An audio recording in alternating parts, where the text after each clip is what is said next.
Ça nous semble assez difficile, M. Vorillon, de vous décrire, de dire ce que vous faites. Comment vous vous qualifiez? Oh, il y a beaucoup de qualificatifs que l'on peut donner. Disons, messager des extraterrestres. Messager des extraterrestres. C'est ce qui est le plus facile à comprendre. Bon, on va... Je ne suis pas très familier avec ce que vous écrivez. J'ai déjà entendu parler de vous. J'ai entendu parler de vous en tant que Claude Vorillon. J'ai entendu parler de vous en tant que Raël. Oui. Pourquoi deux noms, d'abord? Raël, c'est le nom qu'ils m'ont donné, que ces extraterrestres que j'ai rencontrés m'ont donné, qui veut dire messager, tout simplement. Vous avez rencontré des extraterrestres? C'est cela. J'étais journaliste à Clermont-Ferrand, dans le centre de la France, et j'ai été contacté par eux un matin du 13 décembre 1973. Je suis allé dans un volcan qui s'appelle le puits de l'Assola, et là, j'ai vu une espèce d'engin avec de lumière brillante qui est descendu près de moi, et de cet engin bizarre, une espèce de trappe s'est dépliée. Sur le coup, je pensais que ça allait disparaître.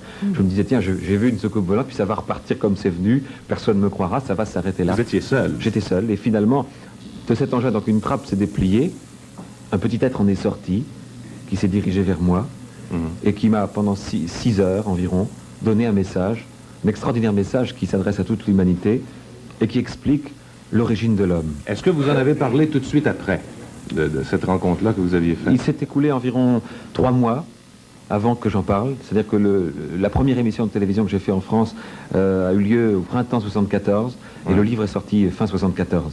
Bon. Et quelle tournure ça a pris ensuite lorsque vous avez décidé de livrer ce message-là?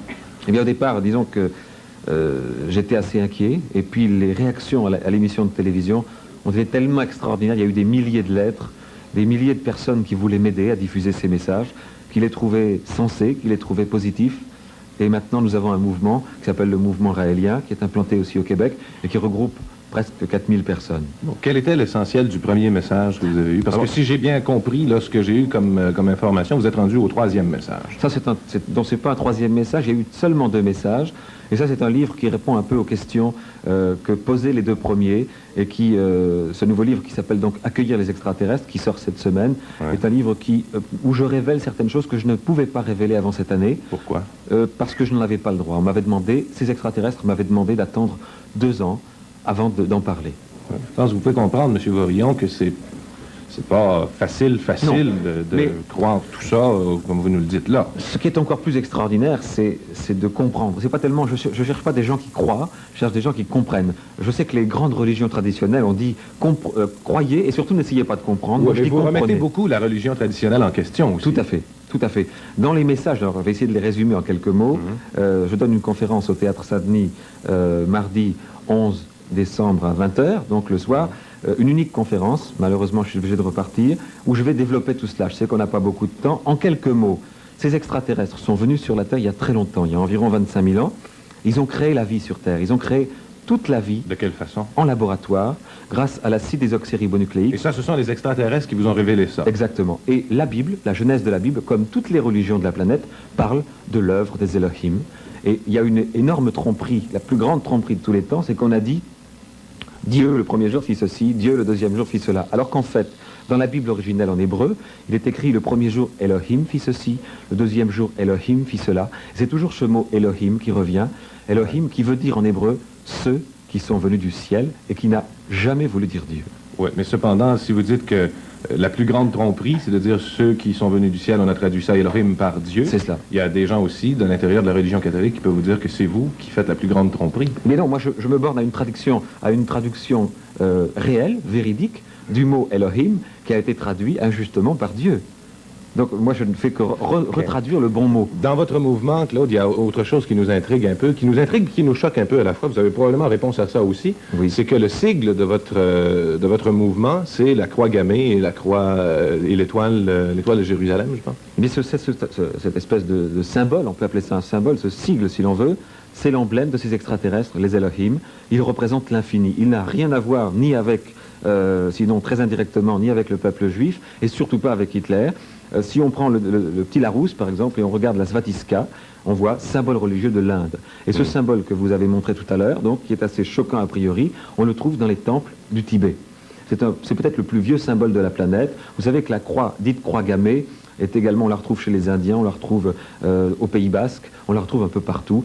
C'est le plus vieux symbole. Il représente quoi? L'infini dans l'espace et dans le temps. Bon, quel est le but de votre mouvement?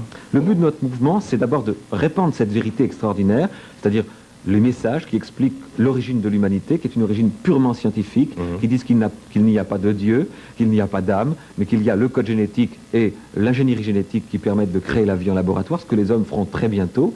Et d'autre part, que Jésus était le fils d'un de ces extraterrestres et d'une fille de la Terre. Il vous l'a dit lui-même, je pense. Bien sûr, puisque sur la planète des Elohim, où ils m'ont emmené dans cette espèce d'engin volant, eh bien, j'ai pu rencontrer les grands prophètes qui sont maintenus scientifiquement en vie. Ça, vous comprendrez que c'est aussi un petit peu difficile à croire a priori, même si vous ne cherchez pas la croyance, semble-t-il. Tout à fait. Que quelqu'un que l'on rencontre un soir comme ça en faisant une émission de télévision nous dise « j'ai rencontré Jésus-Christ et Mahomet ». Oui, qui sont des hommes comme tout le monde, qui sont des hommes qui meurent et qui, une fois qu'ils meurent, sont recréés scientifiquement par le clonage ou le cloning et qui reviendront. Et là, je viens au but de notre mouvement, qui est de construire une ambassade, non pas un temple, non pas une synagogue, non pas une mosquée. Une ambassade. Une maison avec des lits, des chambres, où ils viendront, ces extraterrestres, officiellement prendre contact avec les hommes et accompagnés de tous les grands prophètes qu'ils ont envoyés sur Terre à différentes époques. Il y a une autre chose qui nous chicote un peu, puis ça, on l'a pris dans votre livre.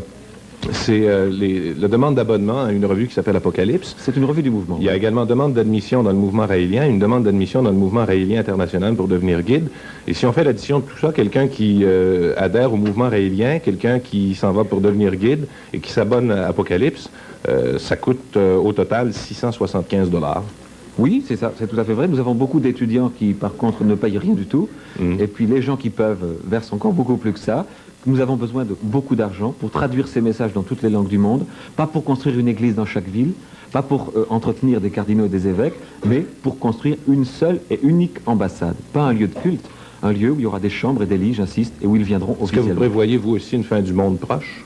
Malheureusement, il y a une chance sur 100 pour qu'on s'en sorte, mais nous, en tant que Raéliens, nous ne voulons voir que cette chance-là.